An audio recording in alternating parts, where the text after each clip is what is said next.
we are going to discuss about conformational isomerism. Conformational isomerism is the part of stereoisomerism only. So stereoisomerism is nothing but the isomerism which is generated due to the restricted rotation or spatial arrangement of atoms around the carbon atom. So conformational isomerism is nothing but isomers which are generated due to the rotation about carbon-carbon single bond. So when carbon-carbon single bond rotation is possible, so because of carbon-carbon single bond rotation, so if isomers are generated, those are called conformational isomers, and those are also called conformers, and isomerism is called conformational isomerism. So when restricted rotation is there, that those are called geometrical isomers. When carbon-carbon rotation is possible, those isomers are called conformational isomers. Okay, so conformational isomers are also called as conformers. These are also called as rotamers. We can say rotamers are rotational isomers or conformational isomers. Okay, in order to represent conformational isomerism, we have to go with the Newman projection formula. Here, to represent the organic molecules, we have different type of representations. Three-dimensional representation is there, two-dimensional Fisher projection is there, Newman formula is there, and also Sahar's formula is there. So in order to get a simplified molecule representation, we are going with Newman projection formula. In Newman structure, we are representing the molecule. So this is the Newman structure of ethane, where one circle, big circle is there. This is one of the carbon atom. And the second is, here we have one dot. This dot is also another carbon atom. In ethane, ethane is two carbon system. One of the carbon is represented with circle. Second carbon is represented with dot. Okay, so ethane is nothing but CH3, that first carbon have 3 hydrogens, even second carbon, the circle also have 3 hydrogen atoms. So this is about the representation of Newman. We are taking one of the carbon as a circle, second carbon as a dot. Whatever groups present on those two carbon atoms are represented in this figure. So in this Newman projection, we are taking this conformational isomerism. Here in our syllabus, we have conformational isomerism of N-butane. That's the reason why we are directly considering conformational isomerism of N-butane. N-butane conformational isomers we are going to discuss. So first let us see conformational isomerism in N-butane. So N-butane is nothing but 4 carbon system. Okay, so it is very similar to ethane. Instead of 2 hydrogens, when we add 2 more methyl groups, that becomes butane. 4 carbon system it is. So we are considering central carbon atoms C2 and C3. C2 and C3 atoms is subjected to rotation. Okay, so rotation about C2 and C3. So front carbon is represented with dot, backside carbon is represented with circle, just shown in the Newman projection in the previous just we discussed about that Newman projection. Now let us see what are the specifications of conformational isomerism in case of N-butane. So conformational isomers are interconvertible, and simple molecules like carbon-carbon single bond containing molecules involved in this type of isomerism. And this type of isomerism occurred at room temperature, because no need to heat to high temperature, because carbon-carbon single bond is flexible for the rotation. So at room temperature only this type of isomerism is possible. Then specific conformers require special nomenclature.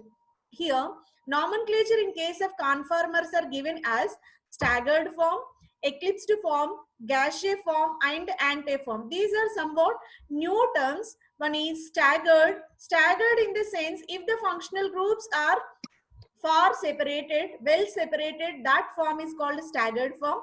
Eclipsed in the sense, if similar functional groups are reinforced, both are one reinforced and another, that is called eclipsed form. Gaseous in the sense, so staggered means well separated, eclipsed means completely reinforced. if any functional group is there which is in between Gaussian, staggered and eclipsed, that is called Gaussian form. Gaussian is the intermediate state between staggered and eclipsed conformations. Now let us see how they can be represented. So this is the nomenclature in case of, this is about the nomenclature in case of this conformational isomerism. We can represent staggered form, eclipsed form, Gaussian form and antiform. These are the new terms which are indicated in this conformational isomerism. Now let us see, carbon-carbon single bond rotation is possible. So we are rotating that carbon-carbon single bond. So this when the initial molecule is rotated about 180 degrees, 180 degrees, this staggered form is generated and eclipsed form is generated by 120 degrees. So specific conformations may be, let us add these. Specific conformations may be uh, designated by dihedral angle. Dihedral angle in the sense, if the angle between two adjacent functional groups, so that is called a dihedral angle. The butane conformers shown above, dihedral angles are formed by two methyl groups. Okay, so two methyl groups are in 180 degrees distance. Okay, so in butane, two methyl groups are 180 degrees distance, that is called staggered. If 0 and 0 degrees distance is there, so 0 degrees in the sense one is overlapping with another, otherwise 20 degrees distance is also there, so that is also called eclipsed form. Gaussian is nothing but in between, so this is the in between. I'll show the structure so that you can understand how these isomers are possible. First let us see the structures so that we can understand what is Gaussian, what is staggered, what is that antiform. Okay, so this is about the, let us zoom it. Okay, so in case of this one, here initially we have, so one circle carbon and one pointed carbon. So in both the carbon atoms, two methyl groups are on the same side. This conformation is called eclipsed conformation. Eclipsed is nothing but two similar functional groups are reinforcing with each other, and here two hydrogens are reinforcing, here also two hydrogens are reinforcing. This form is called eclipsed form. When this eclipsed form is present, in between these two bulky groups, there is a possibility of repulsions. Two bulky groups are not accommodated, or not, we are not able to accommodate two bulky groups at the same place. That's the reason why they are experiencing high steric hindrance. Here, steric hindrance is extremely high because bulky groups are not accommodated in the single place. Okay, so this one is eclipsed, highly energetic form. It is around 5 kilocalories of energy is present for this conformer. So that's the reason why it is less stable. Stability of this eclipsed conformer is extremely low. Now what we are doing, we are rotating this. So let us keep one of the carbon stable. Second carbon is allowed to rotate 60 degrees. Okay, one carbon fixed, second carbon is allowed to move 60 degrees of rotation. So what happened, this methyl group come to second place. This methyl group come to second place. There is a distance between two methyl groups. This one is called Gaussian conformer. Okay, so this form is called Gaussian configuration. Next, what we are doing, again we are rotating this intermediate 60 degrees. Again 60 degrees rotation, what happened, this methyl groups reaches this hydrogen. So this is again called eclipsed, but not exactly as first one. First one is called completely eclipsed because two methyl groups are in the same place. This one is also called eclipsed, but two methyl groups are in adjacent positions. These are not exactly reinforcing. That's the reason why repulsions are somewhat minimum. The interaction of hydrogen with methyl, so here steric hindrance is less compared to this first conformer. That's the reason why it is called a partially eclipsed form. This is called a completely eclipsed form. Eclipsing is nothing but, so how how we are taking solar eclipse and lunar eclipse, what happens, all are coming in the single plane. Sun, moon, earth, all are coming in the single plane. In the same way here, two methyl groups are coming in the same plane. That's the reason why it is called eclipse to form, where high energy will be there. Okay, when it is rotated 60 degrees, we will get Gaussian form. It is the intermediate form where repulsions are minimized somewhat. That's the reason why its energy is somewhat low compared to eclipse. Again, this Gaussian form subjected to more 60 degrees rotation. This second methyl is coming to next hydrogen place. Again, this is also called eclipsed, but partially eclipsed because two methyl groups are well apart. Now, again 60 degrees rotation is carried. Now, these two methyl groups are 180 degrees distant. Two are exactly opposite to each other, where the stability of this conformer is extremely high compared to remaining all.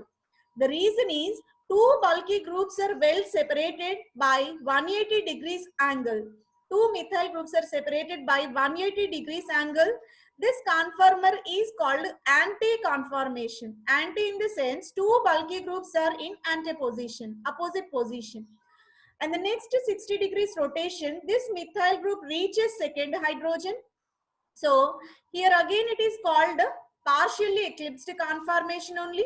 So this partially eclipsed conformation is identical with this third conformational isomer. Okay, but only the change is here first hydrogen reinforcing, here second hydrogen reinforcing is there. That's the reason why these two, conformer 3 and conformer 5 energy is exactly equal, because repulsions are exactly equal.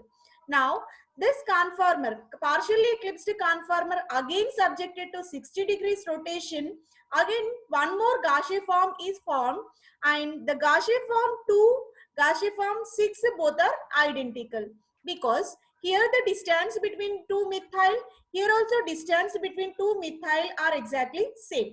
So these two are called Gaussian forms, and these two are called partially eclipsed form. This first one is called completely eclipsed one, and this fourth one is called completely anti. That means this is completely staggered conformation. Anti is also called as staggered conformation. These are the terms used in the conformational isomerism of this N-butane. This, I think it is very clear what we are doing. We are rotating carbon-carbon single bond about the fixed degrees of rotation. When we are rotating one of the carbon atom, arrangement of functional groups are varied so that different conformational isomers are generated. Based on the repulsion forces and steric hindrance, different isomers have different kind of stability.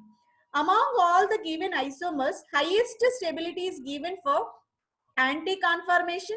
This anti-conformation is also called as staggered conformation, where two methyl groups are separated by 180 degrees. Okay, and in case of this conformational isomers of N-butane, we have one completely eclipsed conformer where two methyl groups are separated by 0 degrees. 0 degrees in the sense both are in same place. This is called a completely eclipsed form. And in case of this Gaussian form, two Gaussian forms are available. Conformer 2 and conformer 6 both are called Gaussian forms, where both the isomers are separated by 60 degrees of angle. And the next, partially eclipsed forms, conformer 3 and conformer 5. These two are partially eclipsed, where both the isomers, both the methyl groups are separated by 120 degrees. 120 degrees separation is possible. Here repulsions of stability order will be anti-conformer is highest stable, and the second place Gaussian conformer will be there. That means conformation 2 and 6 will be there, and third place conformer 3 and 5 will be there, partially eclipsed, and final least stable is completely eclipsed conformer. Now let us see graphical representation of this conformational isomerism. Conformational isomerism, here also we mentioned same. So different forms of representation. This is a Newman representation. This is called Sahar's representation, and this is three-dimensional wedge formula. Whatever the formula, everything have same kind of meaning. No need to get confused about all these forms. It is better to indicate Newman formula only. So because it is convenient to display and express whatever type of conformers are present. Okay, but here we represented in three different forms of molecule representation. First one is wedge projection, second one is Sahar's projection, third one is Newman projection. It is better to indicate in Newman projection only. Okay, now let us distinguish all these isomers, all these conformers. Completely eclipsed is nothing but, so two methyl groups dihedral angle, both are exactly close packing will be there. Steric hindrance is extremely high, and because of high steric hindrance, it is least stable one. So again, the molecules are represented here. So two methyl groups, this is called syn. Syn is also called as eclipsed one, where dihedral angle is 0. So when we rotate 360 degrees, again same kind of molecule is obtained. Dihedral angle is 0. Gaussian conformer, two methyl groups are separated by 60 degrees angle. So dihedral angle is 60 degrees. This is called Gaussian form. Then partially eclipsed form, the angle between two methyl groups are 120 degrees. 120 degrees angle will be there. And next conformer is anti-conformer, which is called staggered, completely staggered one. This completely staggered conformation is have 180 dihedral angle, and these two methyl groups are again what 240, you can say 120 degrees again, and this is 60 degrees or 300 degrees of rotation is possible. Okay, so these are the conformers. Then we already saw that description about these conformational isomerism. Completely eclipsed conformational isomer energy 4.5 kilocalories per mole, and Gaussian conformation is 0.8 kilocalories. When partially eclipsed is there, 3.5 kilocalories of energy will be there. Antiform, it is extremely low. We can't measure its energy, that's why it is extremely low. Minimum amount of energy is there in case of anti or staggered conformational isomer. Okay, here the stability order mentioned, that is anti-staggered, Gaussian, partially eclipsed, and completely eclipsed form is there. Okay, so this is about complete description about N-butane conformational isomerism, and all can be represented in this graph also. Here lowest energy antiform is there, and the next energy level is what partially eclipsed form is there, and lowest energy next after anti lowest, another lowest energy is Gaussian form, and completely eclipsed form is highly energetic. This is at the topmost position, and next conformer is Gaussian form. Both are having equal amount of energy, and this is another partially eclipsed form, and this is again antiform.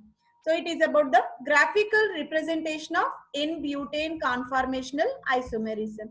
Now let us discuss about SN1 and SN2 reactions, which are most important. So SN1 stands for unimolecular nucleophilic reaction. Unimolecular nucleophilic reaction in the sense only one reactant, that is alkyl halide, will influence rate of the reaction. Rate of the reaction directly proportional to the concentration of alkyl halide. In order to remove the proportionality, rate of the reaction is equal to K into alkyl halide. So here, this SN1 stands for unimolecular nucleophilic substitution. Rate of the reaction depends upon the concentration of alkyl halide. That's when it is called unimolecular. And the reaction is stepwise process. Here, two steps involved in this mechanism. Step 1 is nothing but generation of carbocation.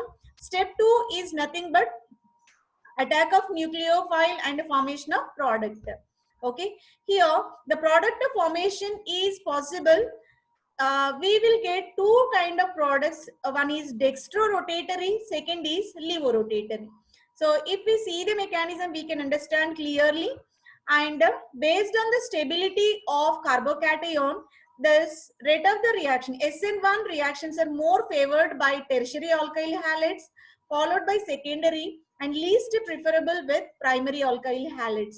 Because in this reaction, the intermediate formed is carbocation. Formation of carbocation is possible. This carbocation stability will influence rate of SN1 reaction. Already we know tertiary carbocation is more stable. That's the reason why tertiary alkyl halides are more prone for SN1 reaction. Now, let us see how many steps. SN1 reaction followed in two steps. One is what formation of carbocation is step 1. Second is formation of product is step 2. Step 1 is nothing but rate determining step. That's why only alkyl halide involved in step 1. That's why it is called unimolecular. Now let us see how it is possible. This is a simple example for SN1 reaction. We are taking tertiary butyl bromide. This tertiary butyl bromide treated with water. So what happens? Bromo group now replaced with hydroxy functional group. We will get HBr. Okay. So we are substituting this nucleophile with another nucleophile OH. Hence it is called nucleophilic substitution reaction. This is called tertiary butyl bromide, which is treated with water and formation of tertiary butyl alcohol. This is the best example for SN1 reaction. Let us see the mechanism. In step 1, what happens? Leaving group is nothing but that bromo-functional group. This is called slow step. The cleavage of carbon-bromo functional group is possible. When cleavage is possible, here we will get carbocation. The formed carbocation is sp2 hybridized, which is planar in nature. Nucleophile will attack this carbocation, okay, and formation of product is possible. Nucleophile substituted product is formed. The slow step is called a rate determining step, where only alkyl halide involved in this. Nucleophile is attacking in the step 2, which is a fast reaction where nucleophilic substituted product is generated.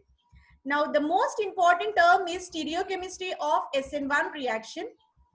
Here, so only 4 minutes are left. So we are going to finish this SN1 reaction. In the next class, SN2 reaction will be continued. Tertiary butyl bromide, first step, it is converted into carbocation. This carbocation is planar in nature. It have tendency to attack with nucleophile either from front side and back side in equal possibility.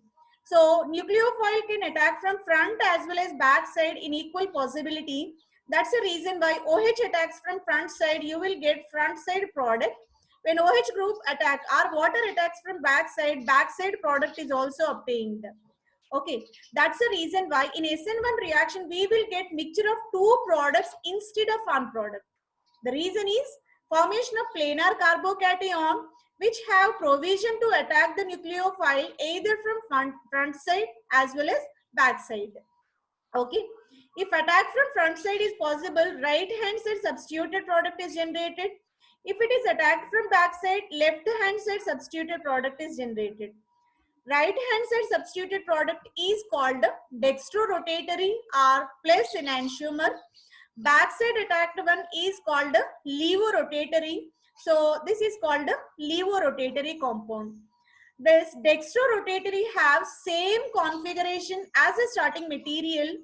Levorotatory have inverted configuration as compared to starting material. This is a reverse configuration. Inverted configuration will be there. 50% same configuration, 50% opposite configuration is generated.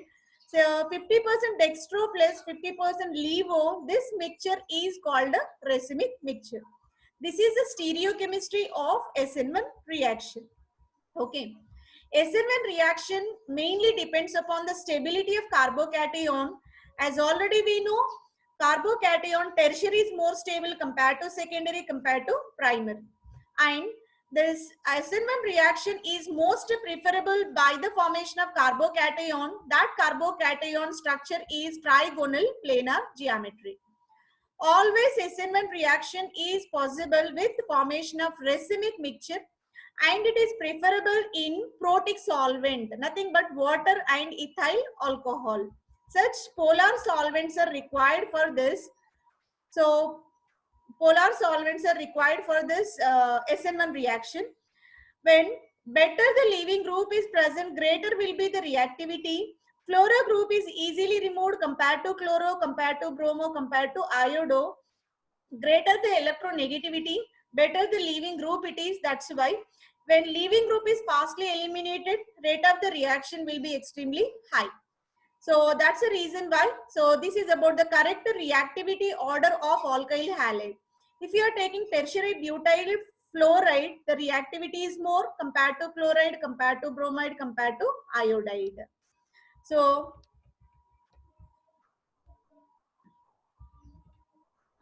then stability of carbocation we already discussed. This is about the graphical representation of SN1 reaction where alkyl halide, initial alkyl halide we are taking, that is extremely stable, whose energy is at bottom position.